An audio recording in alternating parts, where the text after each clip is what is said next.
The message you never sent.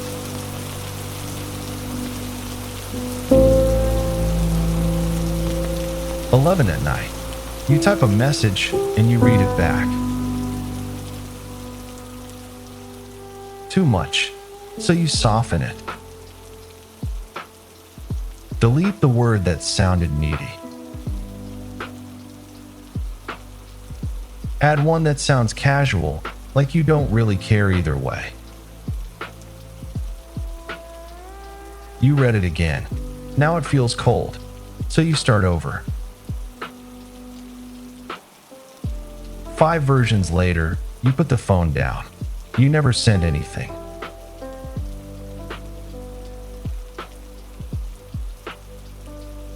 And here's the strange part. You weren't afraid of rejection. You were afraid of something quieter, of taking up too much space, of letting someone see the unedited version of you, the one that wants, that needs, that might be inconvenient. So you stayed silent, and that silence didn't feel new. It felt old. Older than this room, older than you.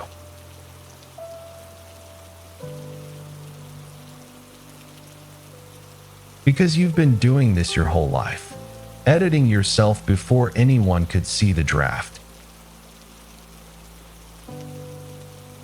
Trimming the parts that might be too loud, too honest. Making yourself smaller, easier to love.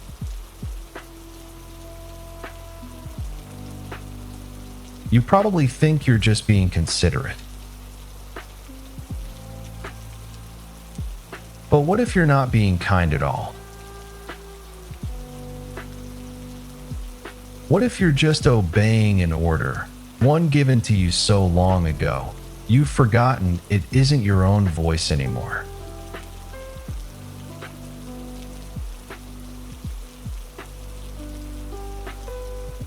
The ruler someone else was holding.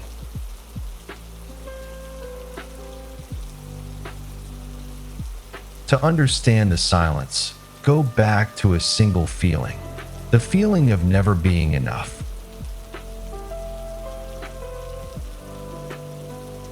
Not failing, just not enough. There was always a little more you should have been, a little better, a little quieter, a little more impressive. You learned to live in that thin, exhausting gap between who you were and who you needed to be in order to be loved.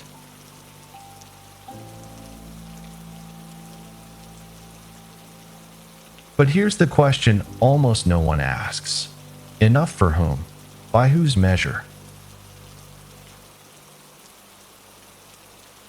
Because enough is not a fact. It's a ruler.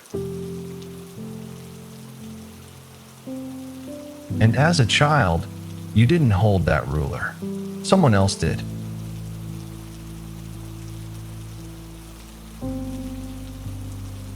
The psychologist Carl Rogers called it conditional positive regard. Love that arrives with conditions attached. Love you receive when you perform, please comply.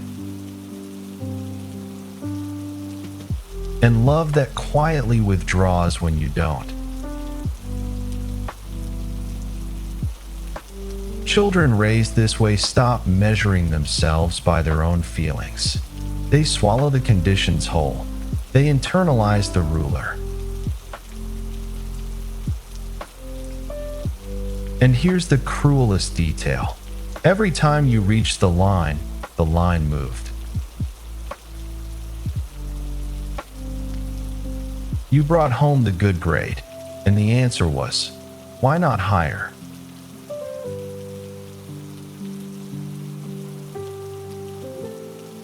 But notice something before this turns into hatred. The person holding that ruler was almost certainly handed one too, by someone who never lowered it for them.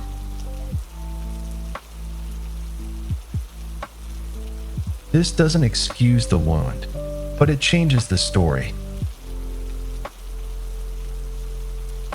You weren't failing an impossible standard. You inherited one.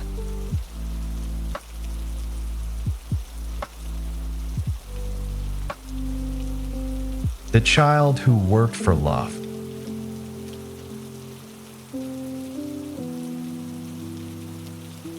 So you adapted. Children always do. If love came in exchange for performance, you'd perform. If affection was a reward for being useful, you'd be useful. You turned yourself into a small, tireless employee, clocking into a job no one told you you'd been hired for.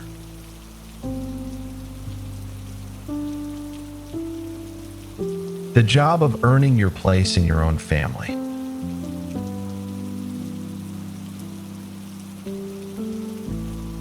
Maybe you remember the shape of it. The report card you brought home, already scanning their face before they'd even read it. The way a good grade could buy you a few hours of warmth, and a bad one could buy you days of cold. You learned the exchange rate early. You learned exactly what a smile cost.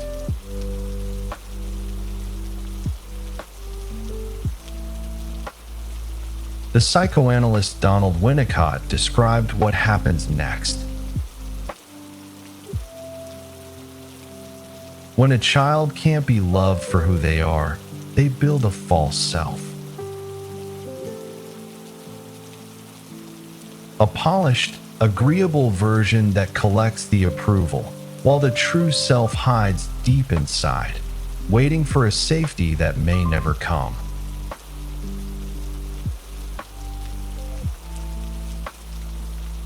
So a quiet transaction took root in you.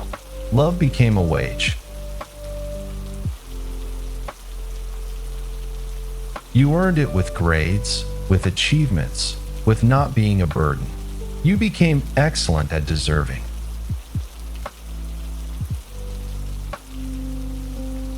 But sit with that word, deserving, because love that has to be earned isn't love.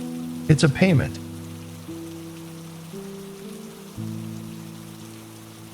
And a child who has to work for affection doesn't learn that they're lovable. They learn that they're expensive.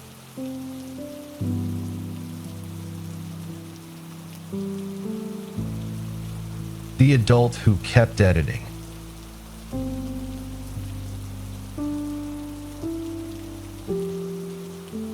The child grew up, but the job never ended.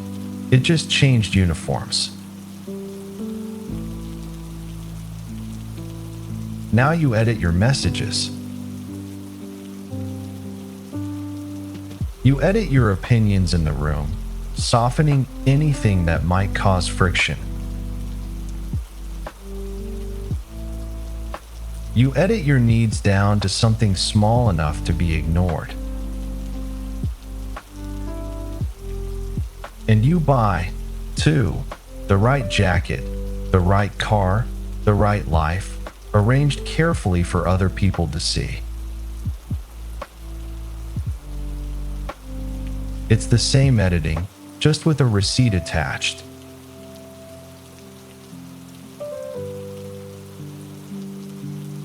You've gotten so good at this you don't notice anymore. The editing happens automatically, in the half second before you speak, before you ask, before you take.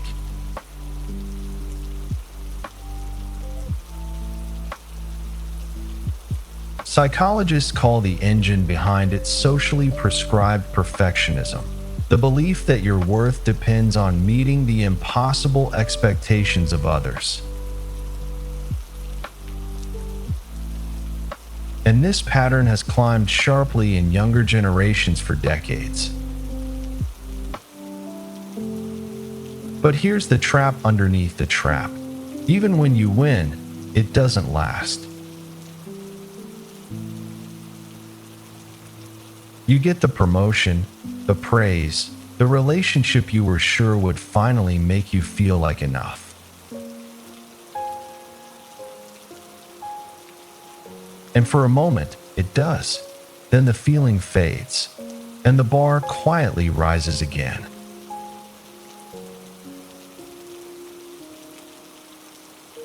Researchers call this hedonic adaptation. The applause never feeds you.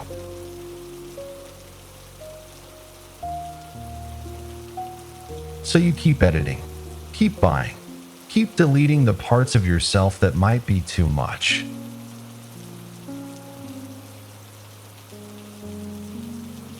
But if you erased everything inconvenient, everything needy, everything loud and real in yours, then what, exactly, is left for anyone to love?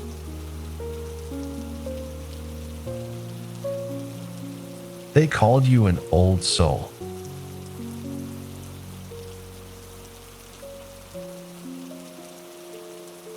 There was a compliment people used to give you. Maybe they still do. They called you mature for your age, wise beyond your years, an old soul. It sounded like praise, but look closer at what that compliment was really describing.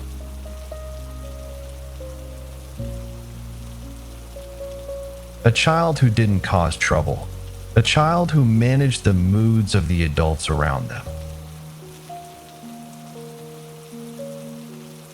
A child who comforted instead of being comforted, who carried weight that was never theirs to carry.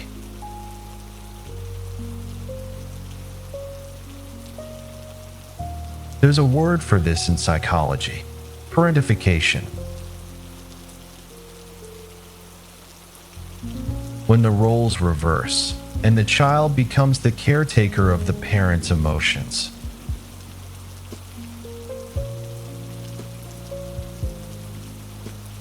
You weren't an old soul. You were a tired child.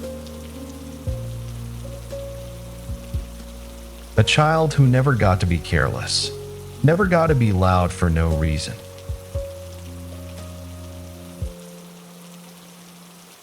Never got to be a burden and be loved anyway.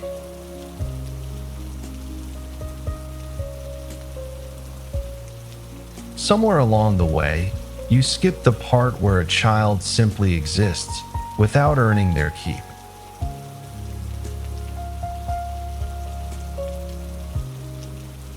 So let me ask you something gently. When was the last time you existed without being useful? When was the last time you let yourself be held, without first making sure you'd earned it?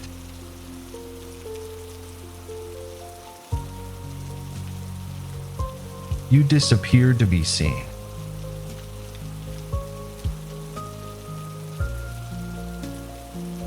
And now we reach the heart of it, the quiet, brutal paradox you've been living inside your whole life. You wanted, more than anything, to be seen, to be chosen. So you tried to become the version of yourself that would finally deserve it. You edited away the flaws, the needs, the messy parts, believing what remained would be easier to love. But think about what you actually did. You made yourself disappear in order to be seen.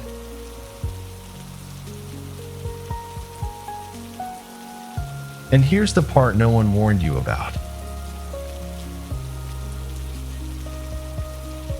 When the love finally came, When someone reached out, ready to hold you, there was no one fully there to receive it.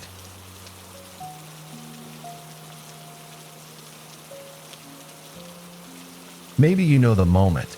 Someone asks, "What do you want? What do you actually feel?"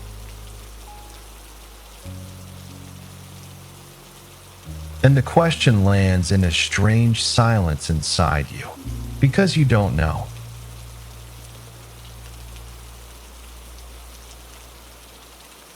You've spent so long tracking what other people want that your own wanting went quiet years ago. You can perform closeness flawlessly, but when intimacy asks for the real you, you reach inside and find a room someone left a long time ago.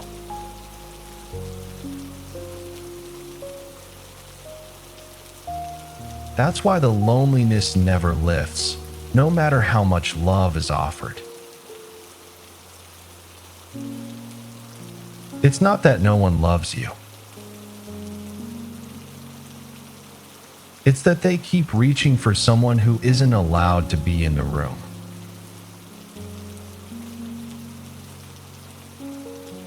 The problem was never that you were too much.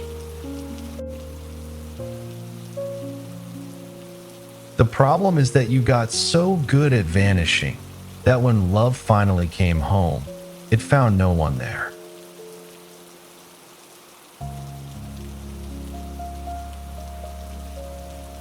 The invoice on every love.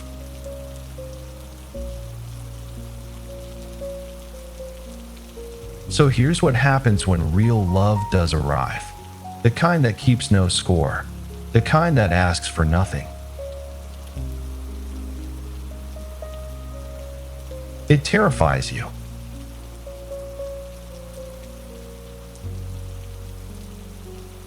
Not because you don't want it. You've wanted it your entire life.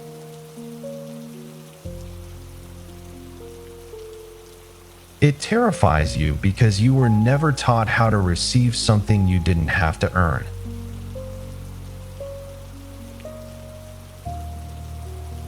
Love without conditions doesn't feel like a gift.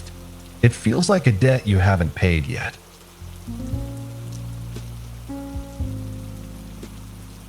Like something that'll be taken back the moment they discover the truth that you didn't deserve it.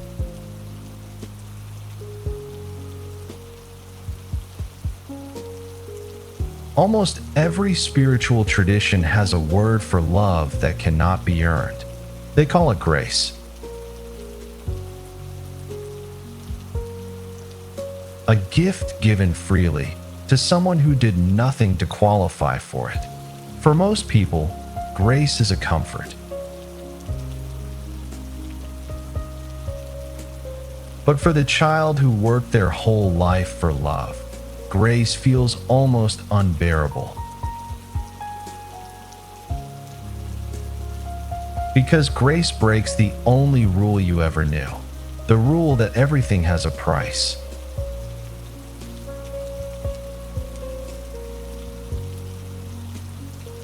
The researcher Brené Brown found that the people who could let love in weren't the ones who'd done the most.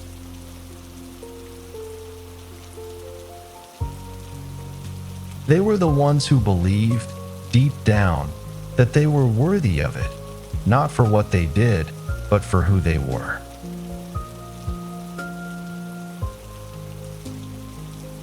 You were taught the opposite. You were taught that you're an invoice, a running balance of what you owe.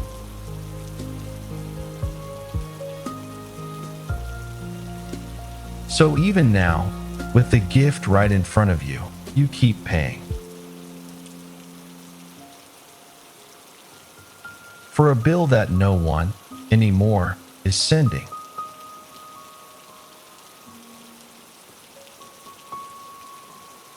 Letting the message stay messy.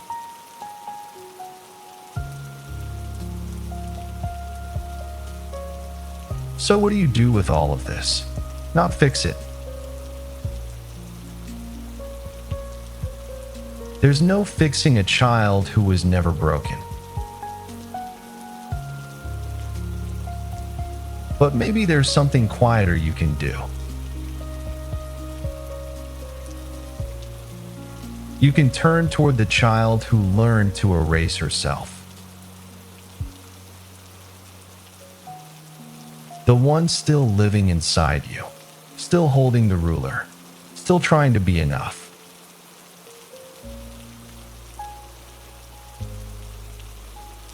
There's a kind of love that doesn't measure. Psychologists call it self-compassion. And here's what makes it different from everything you were taught. It doesn't depend on deserving. It's a love with no ruler at all.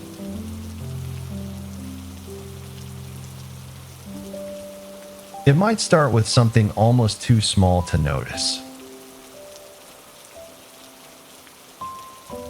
The next time you make a mistake, listen to the voice that arrives in your head, the sharp one. The one that says you're too much, you're not enough. And instead of obeying it, pause.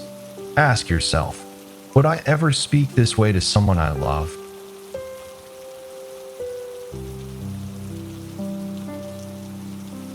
You wouldn't. So why is the cruelty you'd never aim at anyone else the one voice you've let live rent-free inside you your whole life?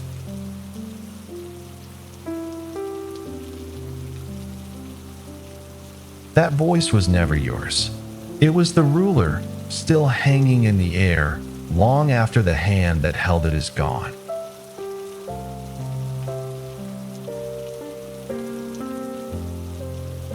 But imagine putting it down. Imagine letting a message stay messy. Too long, too honest, too much.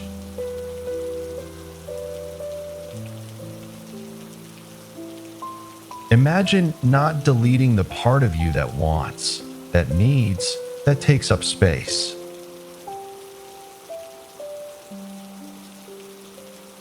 The child who erased herself to be loved is still waiting.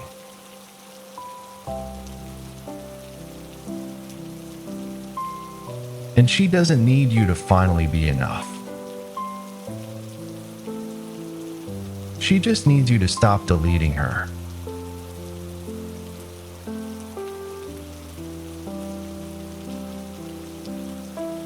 "11 at night, again."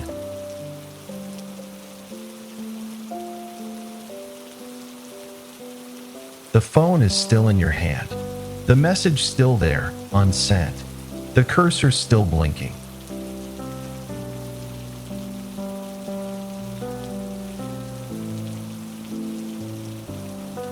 But tonight, something is different.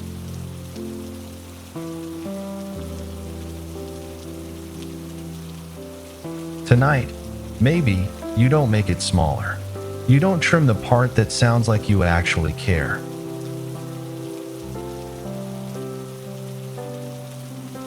You let it stay clumsy, human, real.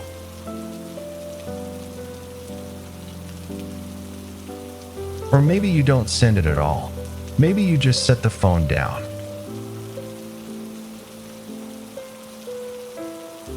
And instead of disappearing, you stay, present in your own life, taking up your own space.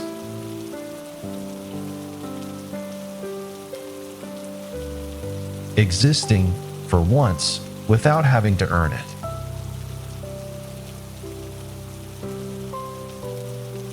The child who is never seen grows up and spends a lifetime trying to be seen by things that can never see back.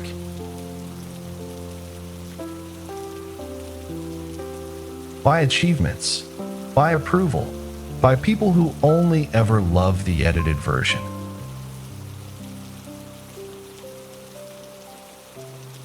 Until one quiet night, the grown child finally turns around and looks at the small, tired one still waiting in the dark, and sees her. She doesn't need you to be enough. She just needs you to stop deleting her.